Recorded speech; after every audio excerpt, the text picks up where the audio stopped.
Keely Smith. Wow.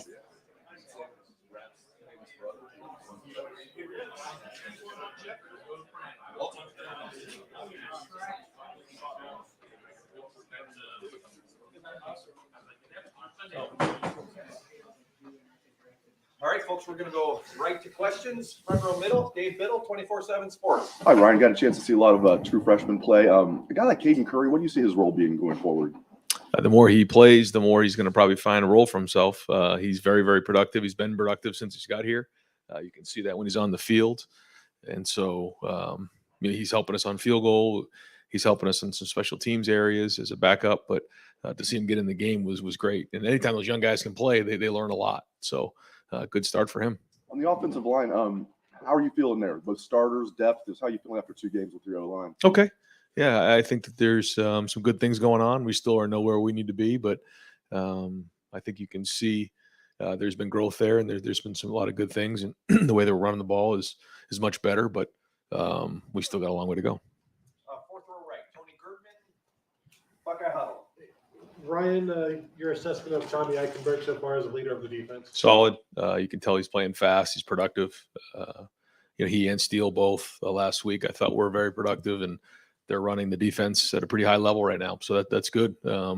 Again, only 2 games in the system, so long way to go again. But I think that they're seeing it through the eyes of Jim, which is important. How well do you know Jason Campbell? I know him pretty well, actually. Yeah, very, very good coach.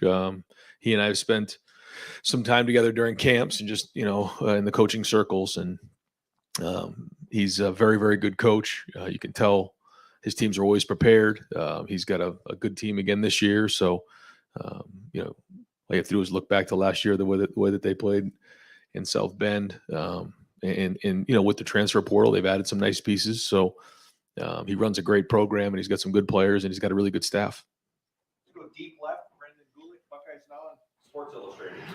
Coach, I know everybody kind of saw what happened to Notre Dame, Texas A&M, and Nebraska.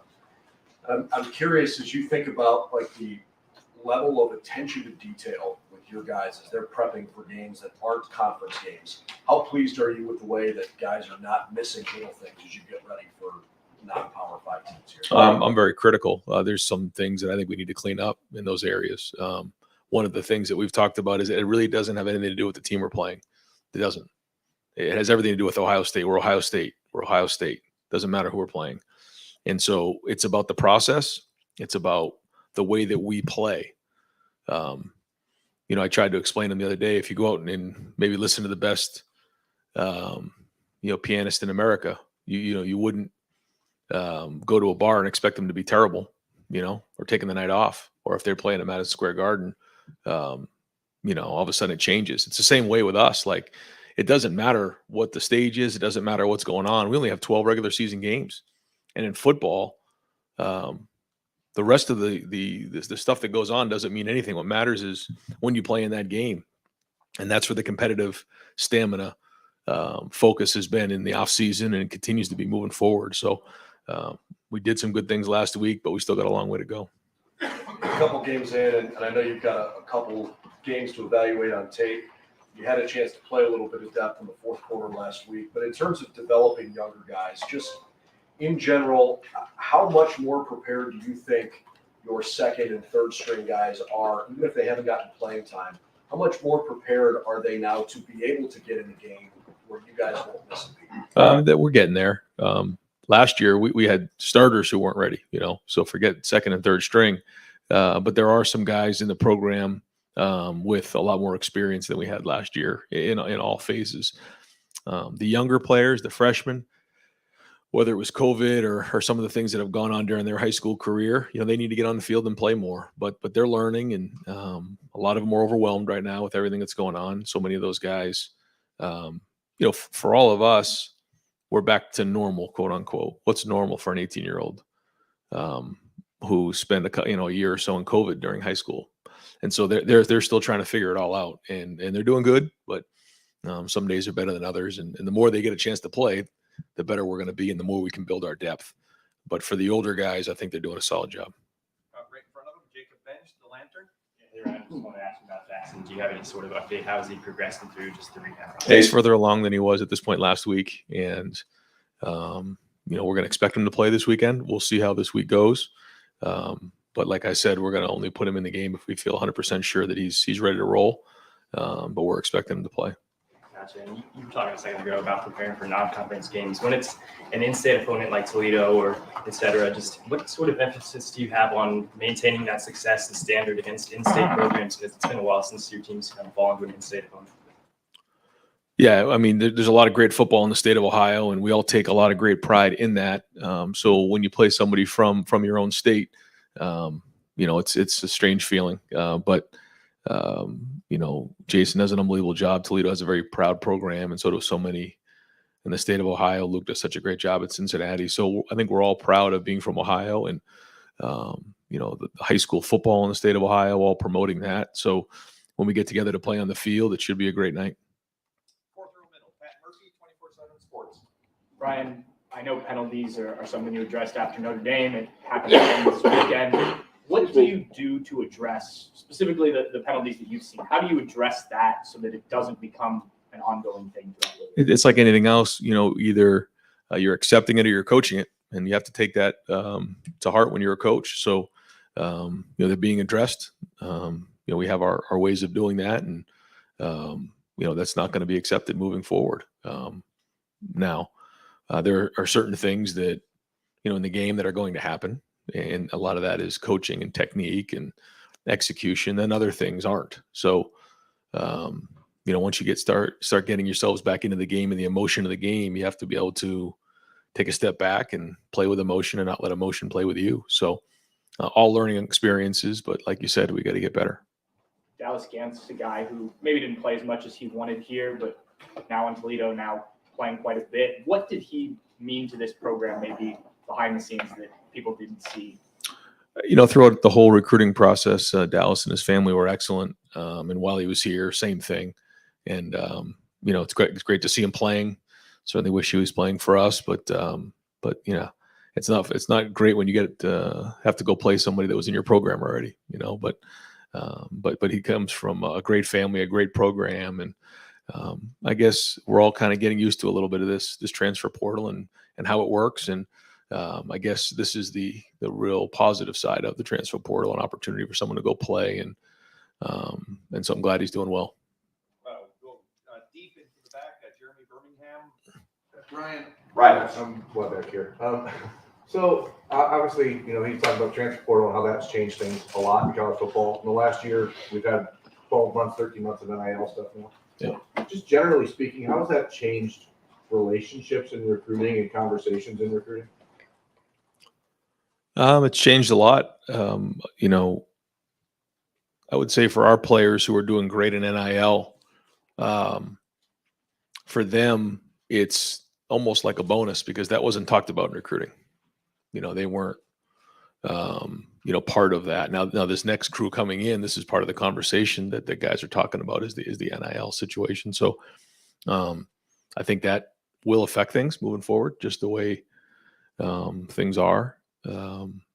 But I also think, like you're saying, when you mix in the transfer portal, when you mix in all these types of things, I think again transparency is critically important because at any point they can decide not to go to your school and go somewhere else. So what you say in recruiting, you have to follow through with, and if you don't, then there's going to be problems. So I guess that part is a positive. Is just the transparency in recruiting. And again, in just a general sense, are you hearing more of that conversation from recruits or from parents and what Urban would call third uncles and that kind of stuff? I mean, how do you balance that out? Oh yeah, I would say all of the above. There's recruits who kind of handle their own recruiting. There's families that the parents kind of handle the recruiting, and then there's other situations where there are mentors or uncles and they have a big part in it. Every situation is very different, but now that NIL has become part of the conversation, there seems to be, a lot more people, involved. Fifth row right, Spencer Holbrook, Letterman Row. Ryan, you've already touched on Jackson's with the possibly coming back, but not that him getting hurt was any sort of blessing, but to see Emeka step up now, Right. it seems like you've got to get him the ball even when Jackson gets back. Is it kind of a blessing in disguise now? Yeah, I mean, we're a different team when Jackson's in there. There's no question. But to your point, I think that we've had to have some other guys step up and figure a few things out. And I think that has been good for the longevity of the offense and the depth of the offense. So, we can't wait to get Jackson back, but it has allowed an opportunity to get some guys out there and kind of build some packages.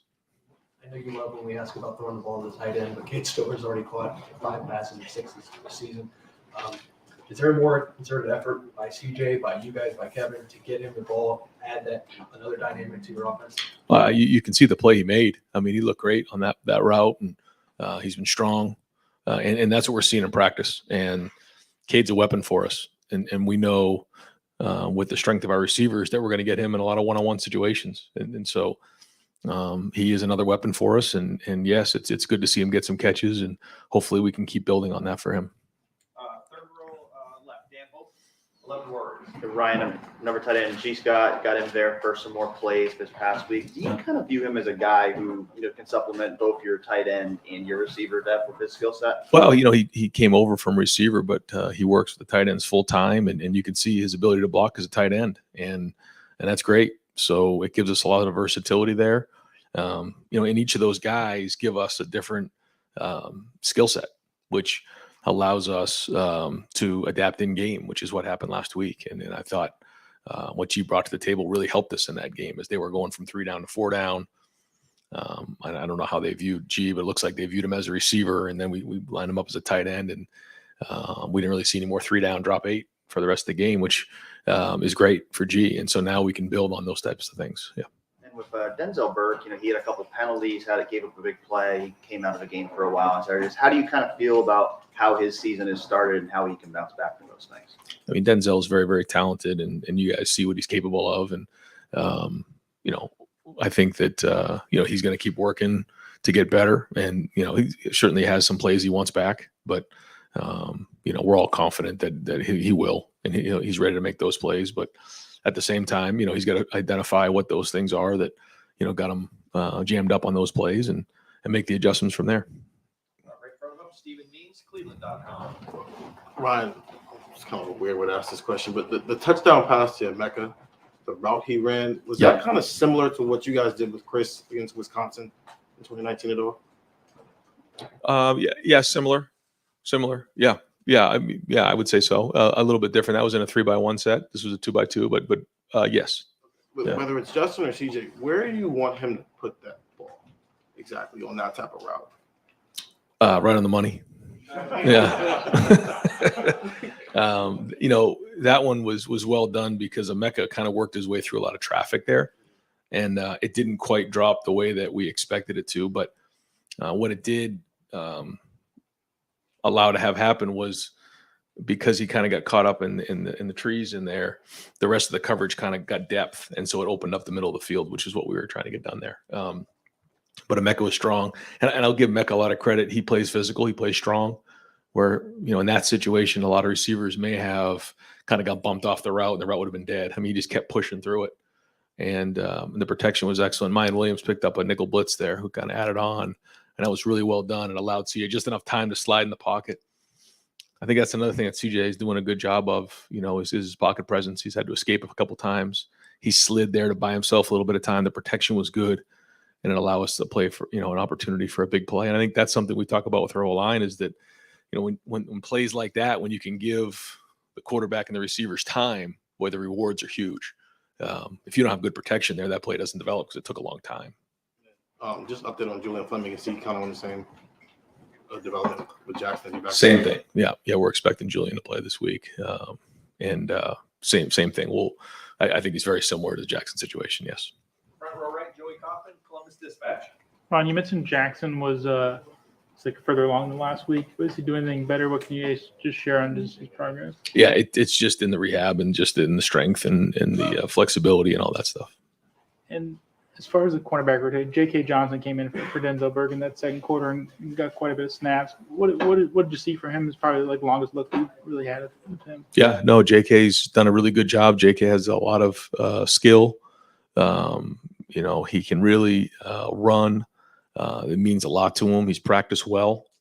He's done a good job. And I think that's one of the things that, whether it's preseason or during the season, the only way you get better is to practice. And that sounds like, a cliche from a coach, but it's true. And JK has practiced. And because of that, he's allowed himself, the opportunity to get out there and earn some snaps. Now, what he does with those snaps, that's going to be between he and Coach Walton. But I think you see his capability. Over to the right, Clay Hall, WSYX. Because of the depth on the D line, what's the fight for playing time like, or is first, second, and third team kind of defined? Well, I think it's week to week, but I think you can start to see, a bunch of guys kind of fill into their roles a little bit. But there's good players in there. And it's a long season, so we're going to need them all. And it's great to have fresh bodies coming in and out of there. I think at one point in the preseason, Jim Knowles said there are things about the defense only he knows, and he keeps those to himself. Does that add to the mad scientist persona, or? Yeah, I do you guess. think you've got a bunch of secrets up there? Yeah, I guess we'll play like charades and see what he's got in his mind. No, I just think, you have a vision. Anytime you're a coordinator, of what you want it to look like and where you see it going. And then there's certain things that, need to be said and certain things that need not to be said. And I think that's, again, the art of motivation and the art of coaching. And I'm sure there's a lot of things that, he's looking forward towards because it's a long season. And like we talked about last week, you got to upgrade every week and you have to stay a step ahead of the opponent. And that's what he's talking about. Ryan, how much do you pay attention? I know each week you're focused on the opponent, but how much do you pay attention to what happens in college football, the upsets and whatever? And as you hammer your guys on the competitive stamina, do you use those things as examples?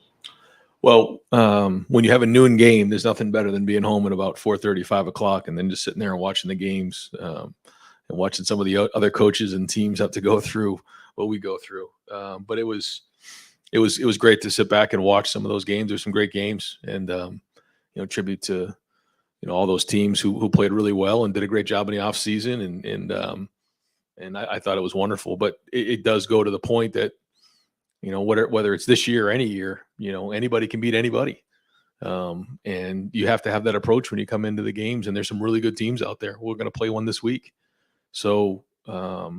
Do I look at the rankings and all that? No, because that doesn't matter. We have to keep winning. But at the same time, we do watch to see what's going out there, trends, what's going on along the college landscape, how teams are and what are the strengths and what's going on offense, defense, special teams. So, yeah, we're always looking at those types of things. As you look at Toledo, what jumps out? Well coached, first off, good players, good skill, a couple really good guys defensively up front. They've upgraded in a couple areas with the transfer portal, and a team that will come in here and play really hard. They're not going to come into Ohio Stadium and be intimidated at all. So I think you combine all those things, you got a really good opponent. Front row right, Austin Ward, Rivals, 97.1, The Fan. Ryan, you didn't seem all that concerned after the game about Mike Hall. Did the evaluations Sunday and Monday bear that out with him? It did. Kevin Wilson kind of joked midway through camp that he thought Mike Hall was the best third-string defensive tackle he had ever seen. When did you start noticing that he was going to be a key part of this for you? Yeah, I mean, in the preseason, you could see what he was doing. He's very disruptive, and you really have to earn your way here. You don't just get thrown into it when you have some guys who, have been here for a little bit longer, and so you have to earn your time. But at the end of the day, the best players play, and he's been very productive. I think he's got 5 TFLs maybe in the first 2 games, and so if he can keep building on that, a lot of good things are going to happen. But I think across the board, there's a lot of good guys, guys who played well up front, and we got to keep building on that, keep growing on that. I think Ty Hamilton, I think Larry said had his best games to date, so that was good, and you're seeing a bunch of guys get in the backfield and make plays. What did you think about the way Perry and Josh Proctor managed that situation in week 1 and the way they got through to week 2 and the bounce back? It's similar to what we were talking about, where when you're on the field, you gotta play well, and it's very competitive here. And unlike last year, we have some more experience to go back on, and Josh is gonna play, but just like any position, you got to produce, you got to play well, and certainly I know he wish he had that first play back and maybe a couple other ones, but he and Perry are working hard to make sure that he's playing his best football right now, because that's the goal. And but we have some good guys back there, so it's very competitive. Ryan, Trevion and mine are pretty much split in carries right now. Kind of just your evaluation of their game through the first two games, and how much does that open up what you guys can do offensively when, if you need to lean on them late games, I mean, they can wear down a defense. That's very important. It's the balance that we're talking about, and I think it's gone about the way that we expected. If you're starting to lean on one guy too much, then that can hurt you late in the season. So, we want to kind of split those carries the best we can and keep them fresh week in and week out. But they're running hard. They're running violent, and we need to continue that. We have to continue to take care of the football, number one, and protection's been solid for the most part. On my end, his development from last year to now, has it been about on par what you expected from him right now? He's ahead of where I thought he would be. If you said, where do you think mine will be 6 months ago? I thought he had a really good spring. I thought he had a really good preseason, and because of that, he's playing well. Second row right, Bill Landis. Right. Ryan, when you get young guys in at the end of the game like you were able to this week, is that more about just, you just want to get them on the field so they can get used to what it's like, or as a coaching staff, how much stock do you put into like a guy like Caden playing the way he did when the game's, it's out of hand? I'm sure the other team is tired of getting, run over for 4 quarters. Like, is that still meaningful for you guys? Do you try to assess whether or not a player can help you moving forward? 1,000%. Yeah. I think that's everything. It's like when you step on the field, what do you do? Are you doing your job? Are you producing? Are you doing the things that we've done in practice? And it doesn't matter what the score is. It shouldn't matter.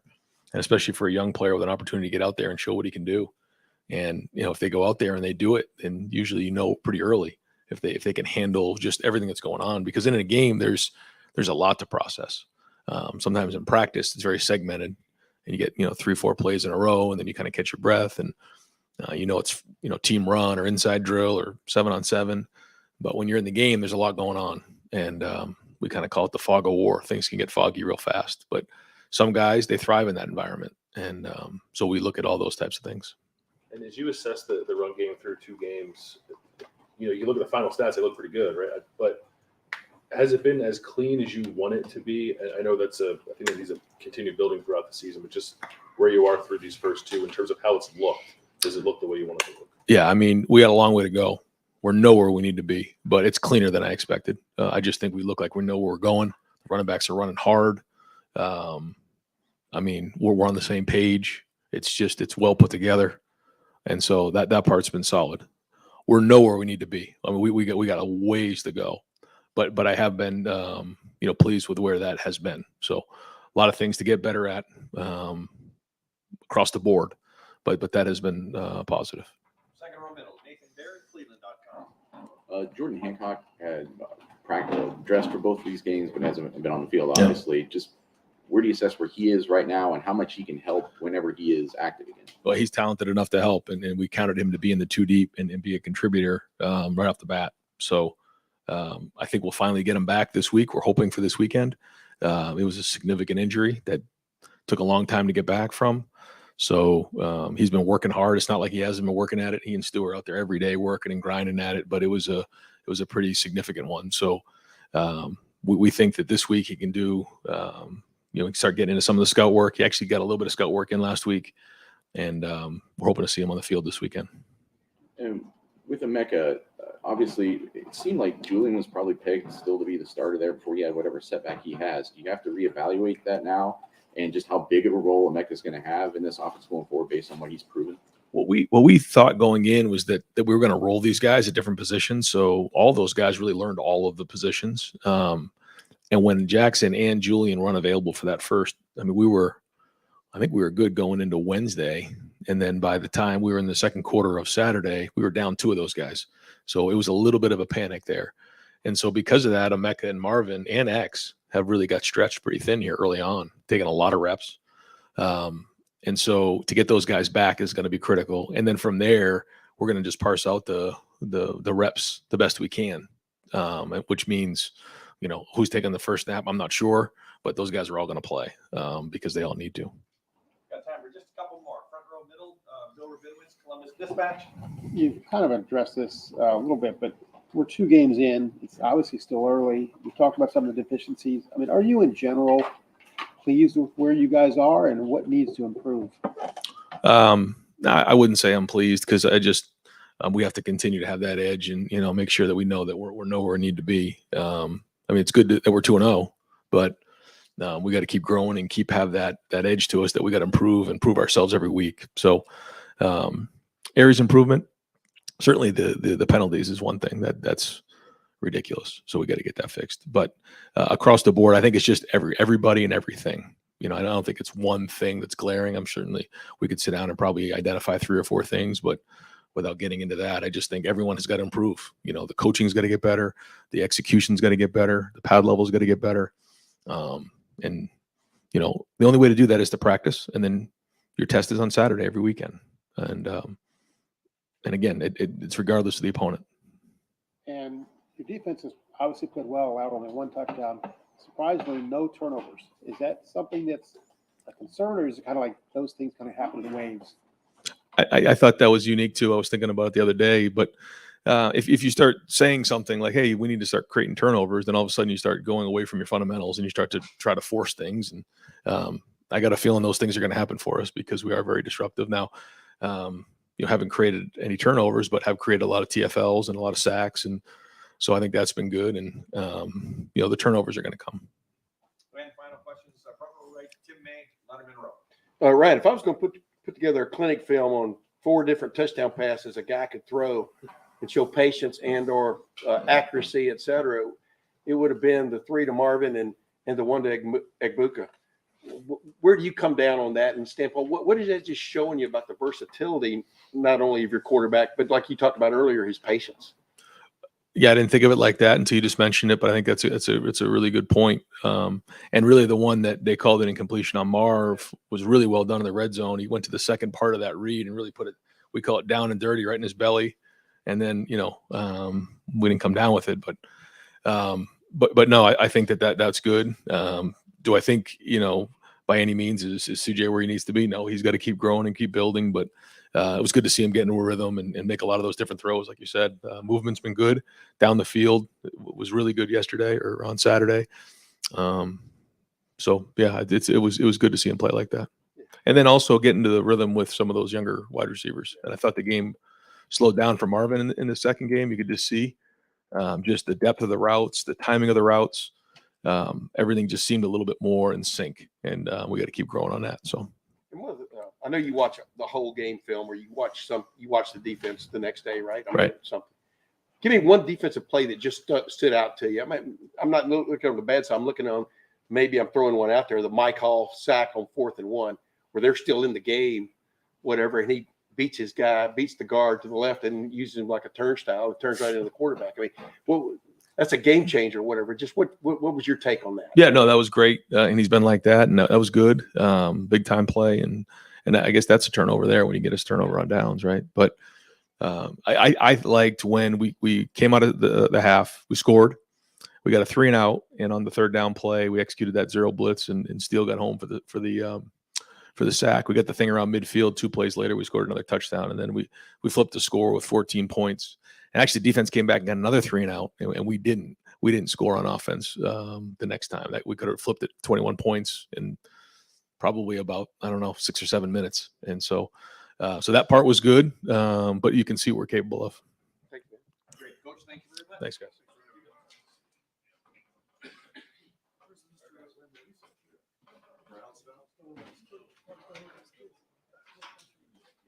All right, folks, we're going to open up the floor for Coach Jim Knowles. We're going to keep him about 15 minutes only today.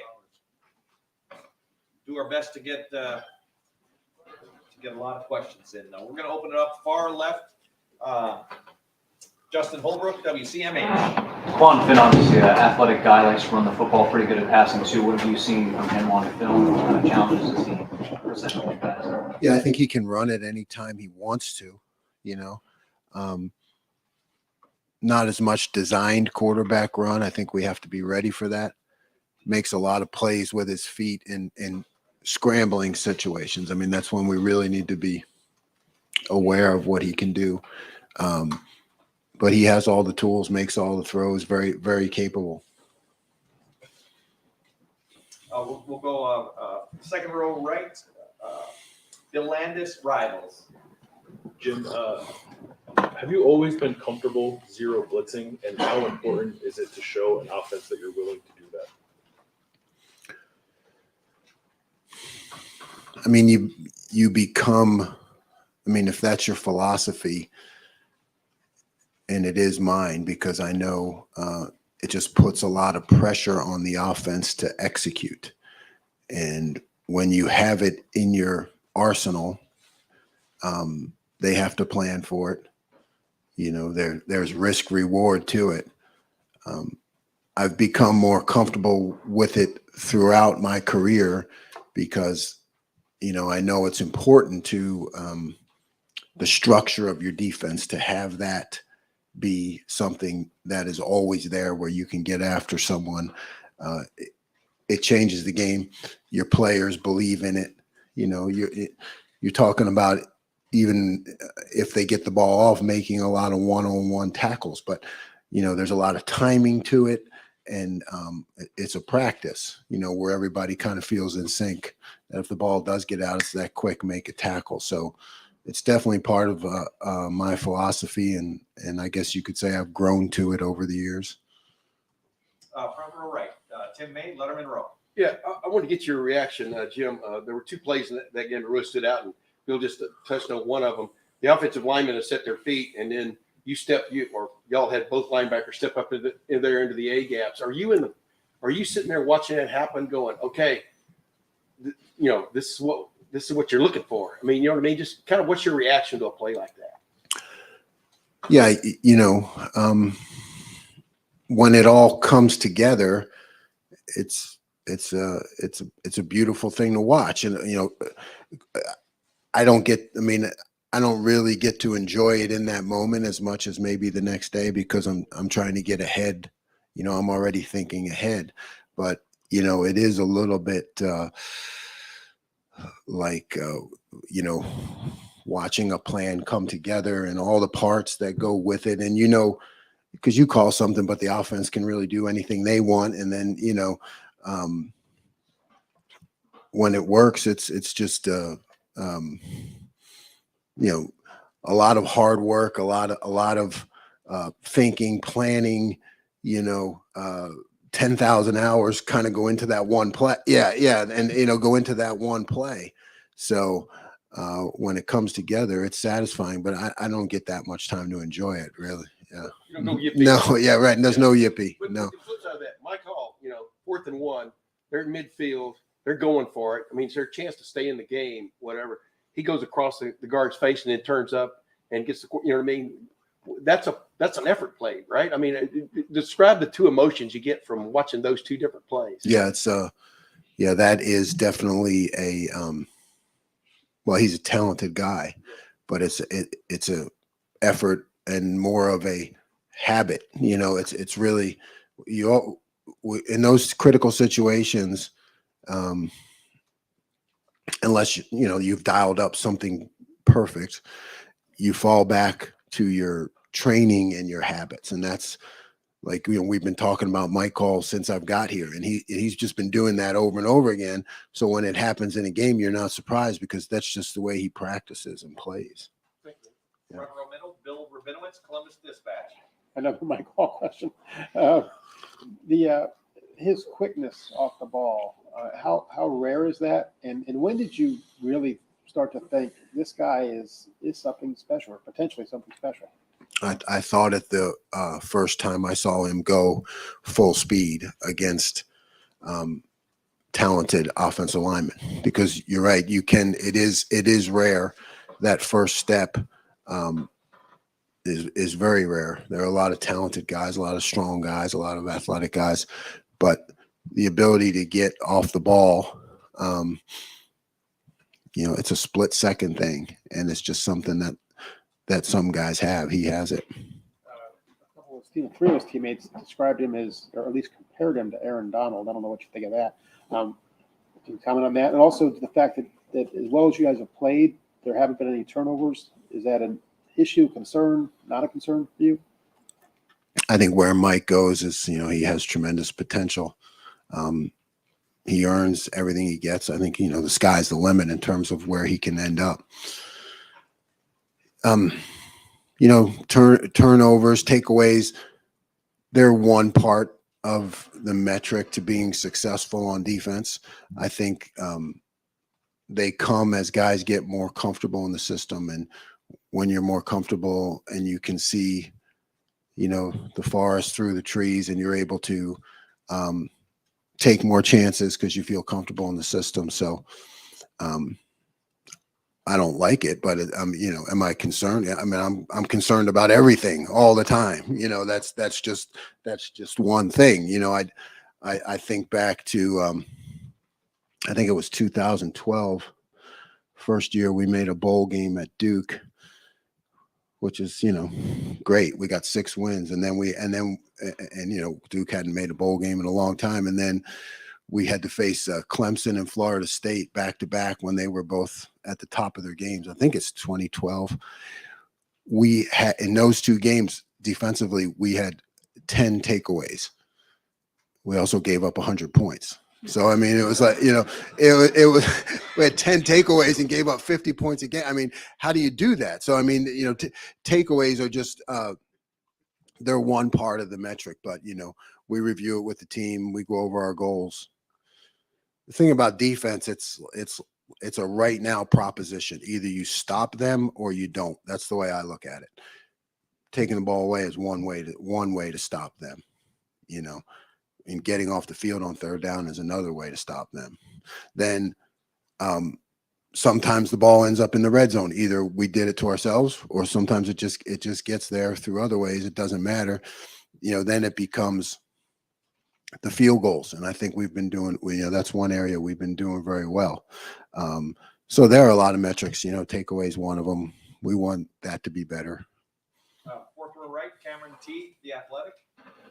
Jim, one more Mike question. Ryan mentioned last week, and it wasn't just about Mike, but just in general, like when players have a good first day, good first game, you have to build on it. You have to come back and have a good week the next week. What about Mike makes it that's not even a concern? That, like you mentioned how he's a habit player, like some plays he makes their habits. What about him makes it think that like this isn't going to be a flash? It's a thing that can consistently go for him. Yeah, there are some guys that when you watch them in practice, that just go hard every single play. Game, non-game, walk through, it doesn't matter. I think Mike has a lot of that in him, so that he's always going hard. And, that's something that's going to lead his game to higher levels. Front row middle, Dave Biddle, 24/7 Sports. You guys are so deep at defensive end, but what are your thoughts about Caden Curry, and do you foresee maybe a bigger role for him going forward this year? And he's another guy that I noticed from the start when I got here, because he has a tremendous first step, and he's tough, and for his size, he's one of those guys that just can get himself into position to make plays, like just bounces off people, twists, turns, pitches a fit. So yeah, I think he showed that he can play, and he's, he can definitely be in the mix. He proved himself with step one, getting in there and making plays, and that'll earn him more opportunities. Overall, as a defense through 2 games, are you happy with the tackling for your defense overall?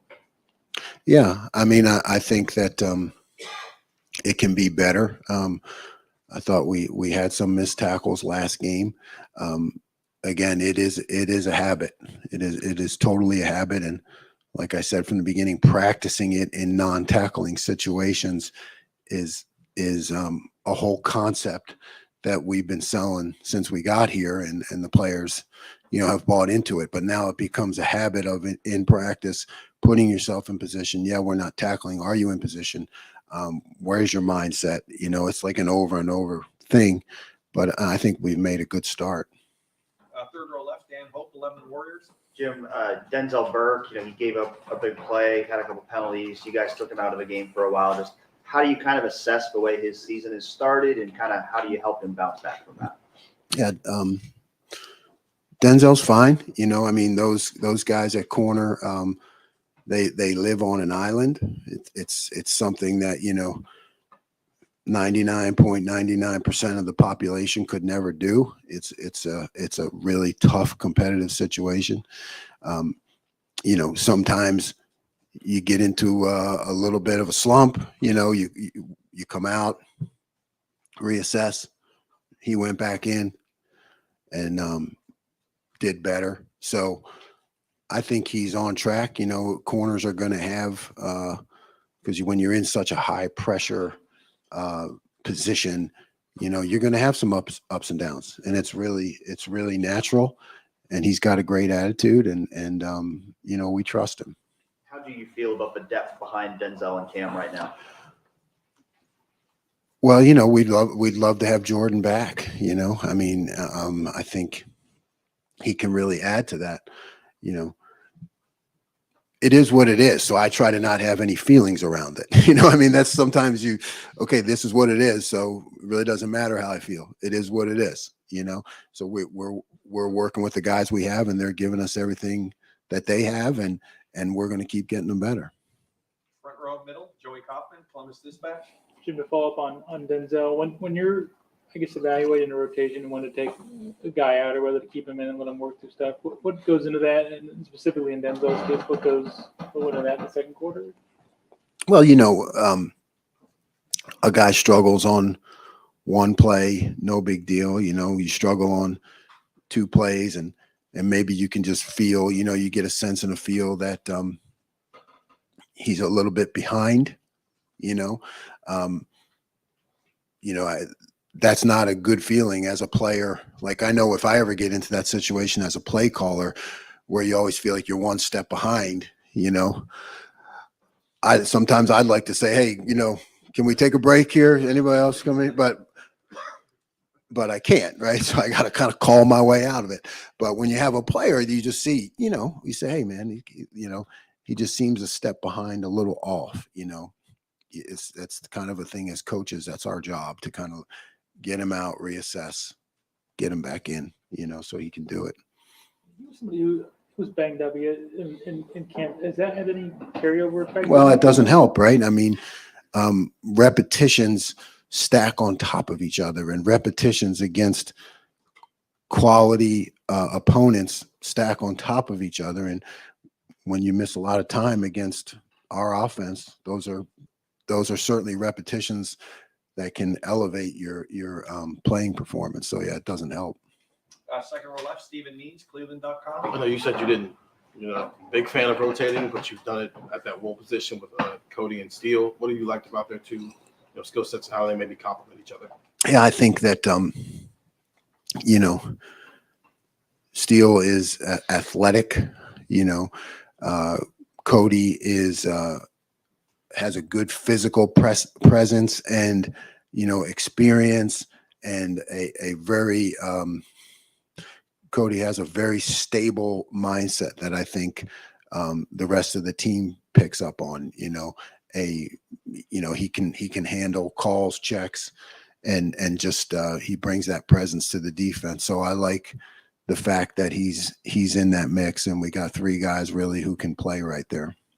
Just for the sake of, how do you feel about the depth behind those three guys, especially with a guy like CJ Hicks? How's he coming? Man, CJ's got great talent, a great attitude. He's young, so it's hard. Like when you get to the season and you get past training camp, and even halfway through training camp, you've made your decisions, and then you got to start getting those guys reps. So young guys, it's hard to get him quality reps in practice. I think he's going to have a bright career. but it's hard to get him in the mix right now. Got time for just a few more. Where are we going here? Fourth row, middle, Tony Girdman, Buckeye Huddle. Jim, are you surprised at all that you started rotating Cody? Like, did you set out to do that this season?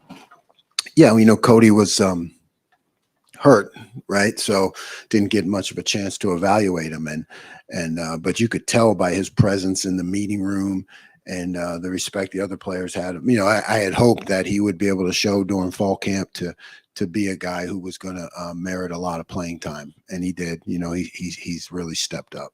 And then your assessment of Tommy as a leader for the defense. Yeah, it's great. Tommy is tough, focused, driven, has the respect of the defense and continues to improve.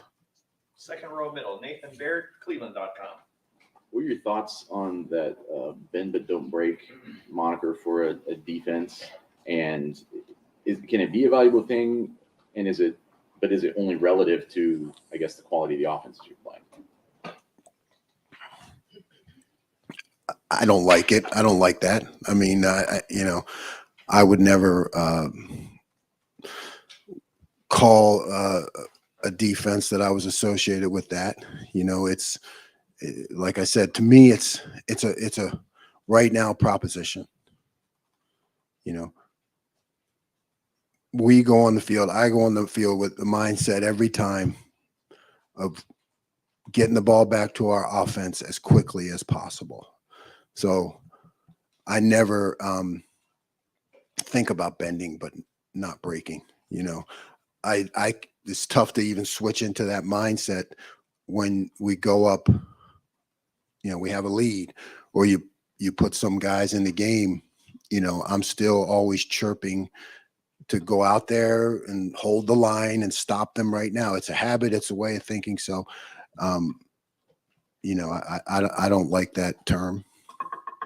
And going kind of building off of what Bill asked you earlier about the blitzing, is there a way, just as a philosophy, that the more you're blitzing and maybe being more creative and aggressive across the field at many positions, you think change the mindset on those plays where you're not blitzing? Does it bring, understand what I'm saying? Is there a connectivity between that? Mm-hmm.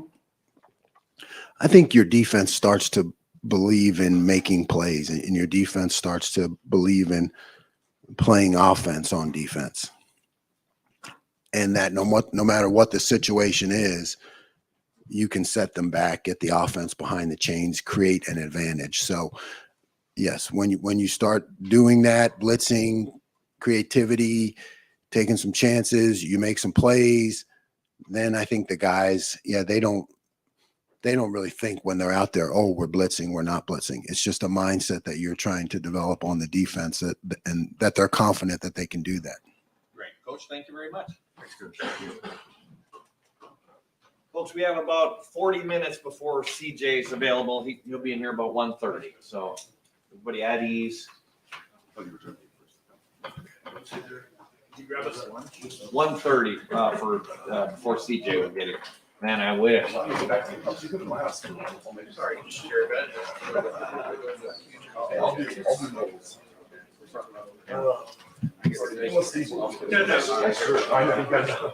I'll do Knowles. In that case, I'm going to save the battery. So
debating our post-game press conference and how we do it with you at the podium or with group huddles around you. I'm just racking my brain.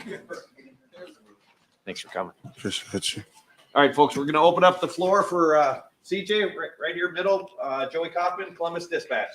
CJ, Ryan was saying that he expects Jackson and Julian to be back this week. How excited are you about that?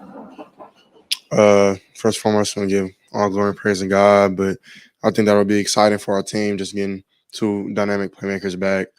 I think the guys who've been playing already have been doing a good job too. So even if they don't come back, I know we'll be fine, but hopefully they do.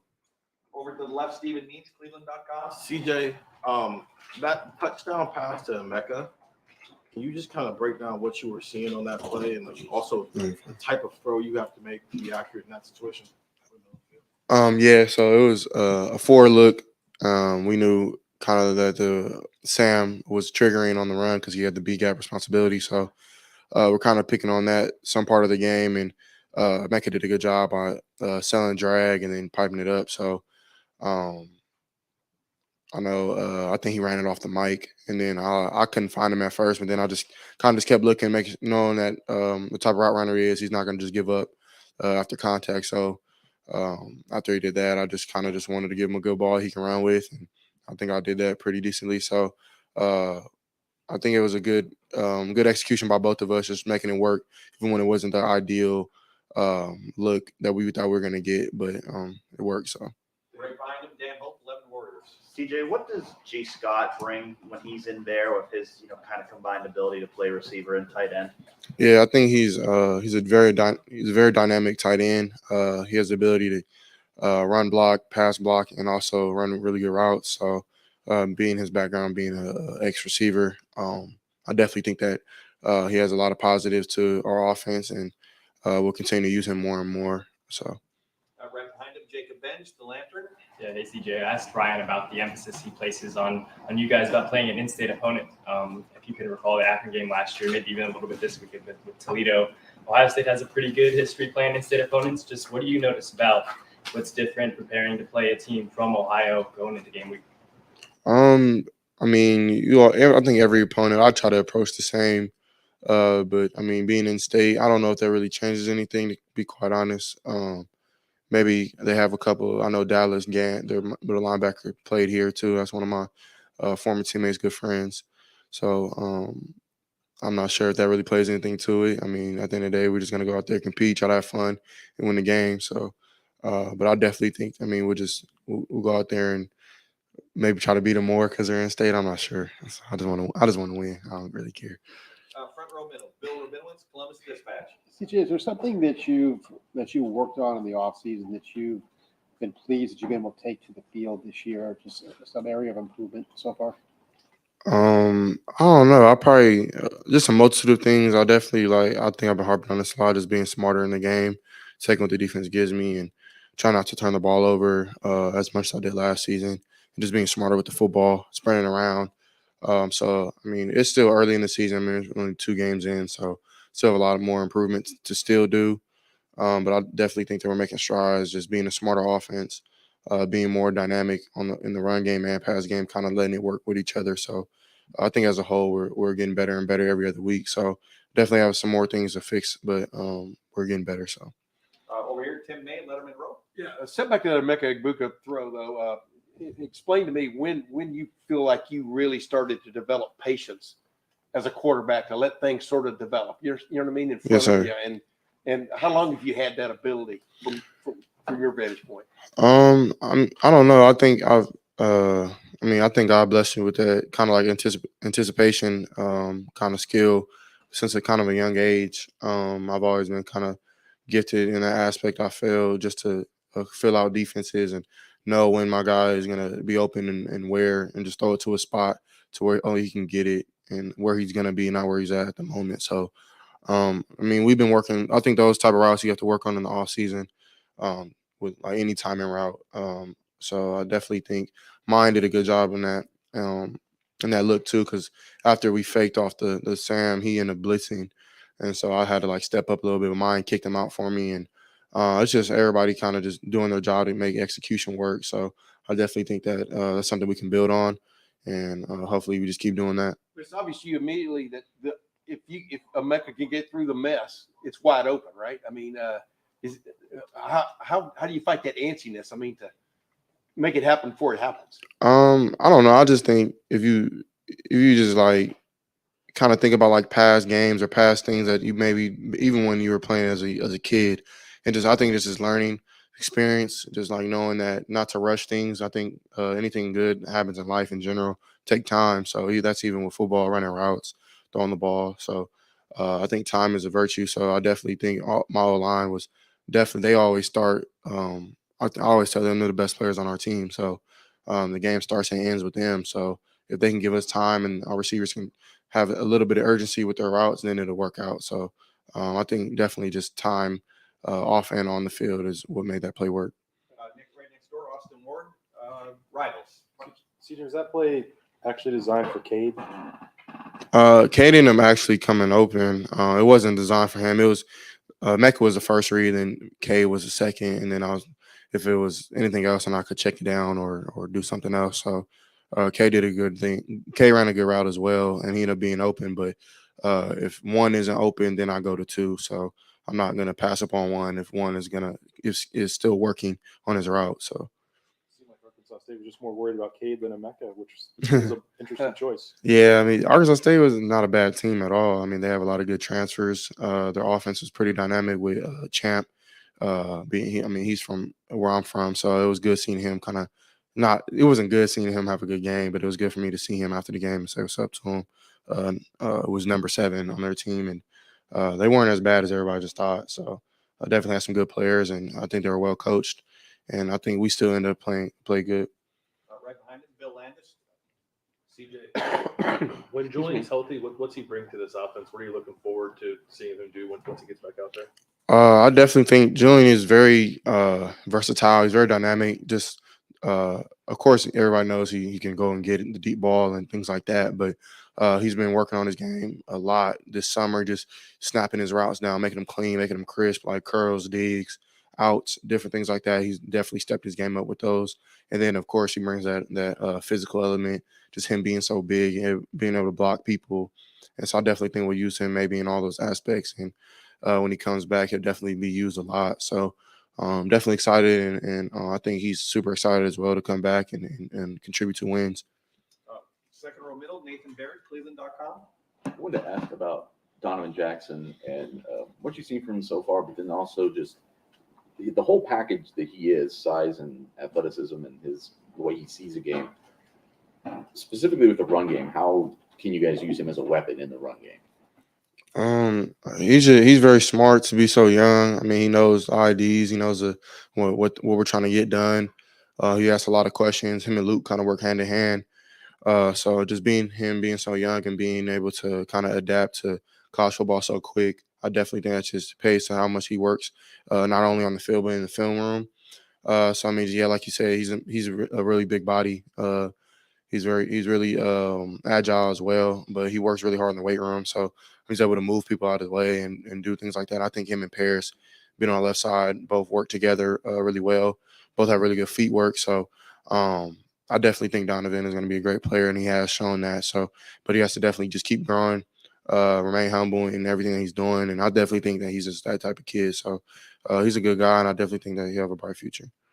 Over here to the far right, Spencer Holbrook, Letterman Row. CJ, when you get through your progressions, is that why you're finding Cade more than you found tight ends last year? You've already got 5. You've already put 5 passes to him. Right? Do you feel like that's part of getting through your progressions? Do you feel like that's just Cade getting open? The offense that you guys are trying to install. What is it that's making you find him a few more times than you found tight ends last year? Yeah, I mean, I think just being at Ohio State, we have a lot of good tight ends. Ruck was definitely one of the best tight ends I've ever played with in my life. Was probably the first true tight end I've ever played with. So I know that we were trying to get him the ball more and more last year, but just the guys on the outside were so good and we're getting open so quick and things like that they were kind of demanding the ball just because they were winning every time. So I definitely think that had to play a part in it. Not saying that my guys this year aren't just winning like they were last year. I mean, as you can tell, Marvin and Emeka are doing a great job on the outside. Then X on the inside right now. So I mean, and when it's Cade's turn, he does a good job as well. So we just know with Cade, he's such a big body. He's like a little Gronk. So he definitely has that type of game where if we give him the ball, he's going to make something happen. So I mean, it's just my job. I try to spread the ball around, and but at the same time, I have to be disciplined in my rules and get the ball to where it has to go every time. So I'm not sure if it's any different, but I know that Cade's doing a good job just getting yards after the catch and things like that. So I definitely think we'll continue to feed him. Time for two more questions. Third row, Cameron Teague, The Athletic. CJ, and last week I think you mentioned how good friends you are with Mayan. Just kind of your thoughts on just seeing his development and seeing him play so well, and two, his pair with Travion, how important are they and how much pressure they take off you as quarterback? Right. Yeah. I definitely think they're a dynamic duo. I've been thinking that since last season. Mine has been good since he got here. It's just I think now everybody's kind of welcome to that just because he's getting more touches and but his pass blocking is tremendous. Same with Trey. Trey's taking that really serious, which helps me, like you said, it helps my job so much. And I definitely think that our approach in the offseason of running the ball, making sure we had to run the ball, is paying dividends into our play action pass and some of our RPO games. So I definitely think that we're doing good things with the backs, and they'll continue to do great things. And I feel like when Evan comes back, he'll do the same. And even Dallin showed a little upside this past weekend. So, I mean, that running back room is definitely on the come up, and I'm excited to see what they do the rest of the season. And final question, far left, Brendan Gulick, Buckeyes Now on Sports Illustrated. CJ, Coach Day made a comment about having noon games, being able to actually go home and be home by 4:30 or 5 o'clock, and you watch some other games around the country. Do you do that? Yes, sir. Of course. Yeah. I'll go home and watch. And probably I'll like binge watch this. I'll go from like game to game to game and just try to see what's going on. Any thoughts or opinions on what's going on around college football right now as you've seen the first couple of weeks? Yeah, I think it's exciting. I know some teams took some losses, but I just think that shows everybody every week. I mean, you can lose to anybody. Doesn't matter who you play. Everybody's coming in to take your spot in the rankings and whatever the case may be. So I think that's just something with our team. We don't want to learn the hard way this season. I know we did that last year, so we don't want to learn the hard way again. And we're just real hyping on it's not about anybody else, about us. If we come and play Ohio State ball and we play it like we know we're supposed to play, then we shouldn't have any issues. So, but at the same time, we respect all of our opponents. We approach each opponent the same and just try to get better and better each and every week in practice, and execute in the game. So I think we'll definitely just keep building on that. CJ, thank you very much. Thank you, guys. Appreciate you. All right, folks, we got to rock and roll and